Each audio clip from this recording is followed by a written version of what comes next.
கர்நாடக மாநிலம் ராய்ச்சூரில் பாலத்தின் மீது நின்று கொண்டு செல்ஃபி எடுத்துக் கொண்டிருந்த போது கணவரை மனைவியே ஆற்றில் தள்ளிவிட்டதாக கூறப்படும் நிகழ்வு அதிர்ச்சியை ஏற்படுத்தியுள்ளது.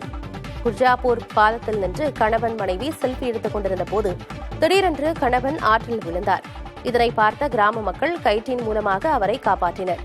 தொடர்ந்து கிராம மக்களிடம் பேசிய கணவர் ஆற்றில் அதிக அளவு தண்ணீர் பெருக்கெடுத்துள்ளதால் செல்ஃபி எடுத்துக் கொள்ளலாம் என்று மனைவி கூறியதாகவும், செல்ஃபி எடுத்த வேளையில் தனது மனைவியே தன்னை ஆற்றில் தள்ளிவிட்டதாகவும் கூறினார். ஆனால் இந்த சம்பவம் ஒரு விபத்து என்று மனைவி கூறி அங்கிருந்து புறப்பட்டுச் சென்றார். இருவருக்கும் கடந்த ஏப்ரல் மாதம் திருமணம் நடந்த நிலையில் அன்று முதலே கருத்து வேறுபாடு நிலவி வந்ததாக கூறப்படுகிறது.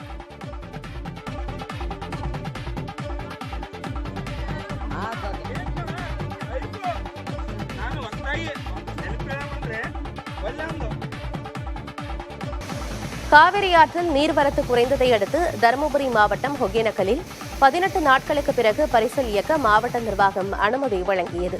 ஆனால் பரிசல் இயக்குவதற்கான தண்ணீரின் அளவை நிர்ணயிக்க வலியுறுத்தி பரிசல் ஓட்டிகள் பணி புறக்கணிப்பில் ஈடுபட்டனர்.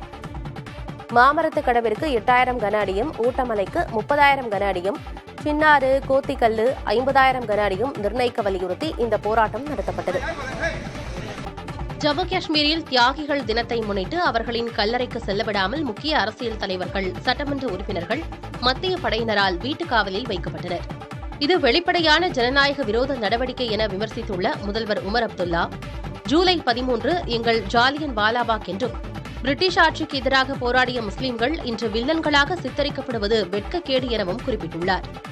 தியாகிகளின் கல்லறைகளுக்கு செல்ல மறுக்கப்பட்டாலும் அவர்களின் தியாகங்களை மறக்க மாட்டோம் என்றும் பதிவிட்டுள்ளார்.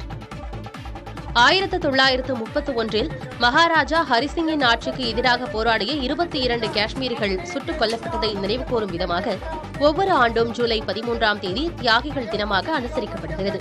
2019இல் பிரிவு 370 ரத்து செய்யப்பட்ட பிறகு இது பொது விடுமுறை தின பட்டியலில் இருந்து நீக்கப்பட்டது.